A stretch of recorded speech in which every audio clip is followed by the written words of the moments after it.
The Scientific Revolution. The world saw an explosion of ideas in the 16th and 17th century. Invention always begins with an idea. Thinkers that time must allow their imagination to go where no one has been before in order to establish a theory. Give my creation life! Moving on, European thinkers challenged conventional thought based on traditional authority and mysticism. Scientific revolution is a new way of thinking that includes logical reasoning, change the way people look at the world, and replace faith and age-old beliefs from the previous period. The scientific revolution opened the door to modern science. Much of the work done during the later 16th and 17th century is still considered the foundation of the major fields of modern science, including physics, chemistry, biology, and astronomy.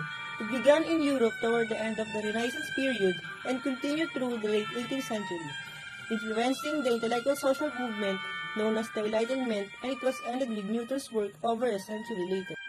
And now we are going to present a short video about scientific revolution. Hello sports fans and welcome. My name is Professor S and today we're reminding ourselves that inertia is a property of matter and that science rules, just not as much as history. Today we're talking scientific revolution. This is Hasty History.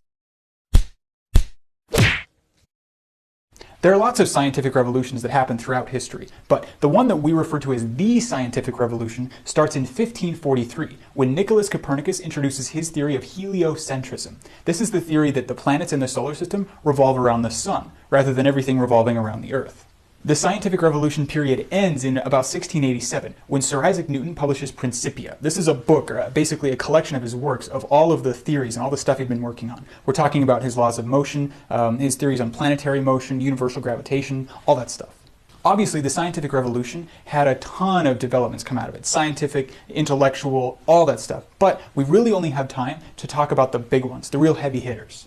One of the biggest things to come out of the scientific revolution is the scientific method. These ideas had been kicked around for centuries before, but it's Francis Bacon that really fleshes it out. He pulls it all together, and he starts to apply it to measurable and repeatable experiments. Heliocentrism, like we just talked about, was also a huge step forward. Galileo built upon the work of Copernicus, and Johannes Kepler built upon the work of Tycho Brahe. Kepler proposed new laws of planetary motion. He theorized that the Earth's orbit around the sun wasn't circular, but elliptical. And then Sir Isaac Newton came along and used math to basically prove heliocentrism correct. Isaac Newton also did a ton of work on the theory of gravity. Now, there is that old story about how he was supposedly sitting under a tree, an apple fell on his head, and all of a sudden he just perfectly understood gravity. Historians don't think that probably ever actually happened, but there is evidence to suggest that Isaac Newton did see an apple fall from a tree, and that was sort of the thing that at least got him wondering about gravity. The scientific revolution was also where Newton developed his three universal laws of motion.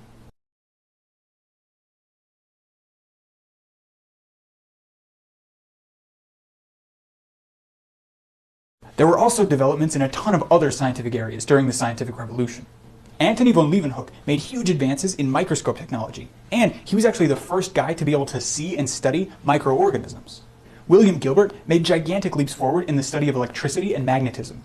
Andreas Vesalius did a ton of work with anatomy in the human body. He was actually the one who discovered that it was the heart that was responsible for pumping blood through the circulatory system.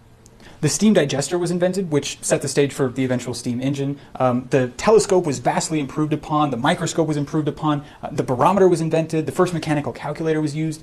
Logarithms were invented. The slide rule was invented. These guys were on an absolute scientific tear.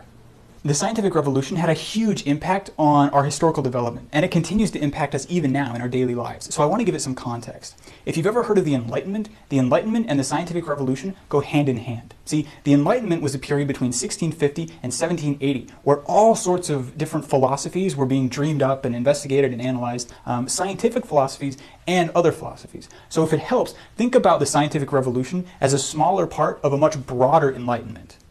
In fact, some of the philosophies being developed during the Enlightenment actually had a gigantic effect on what Newton and his pals were able to accomplish during the scientific revolution. But the Enlightenment is another episode. We're out of time. Until then, I've been Professor S, this has been Hasty History, and you stay hasty, my friends.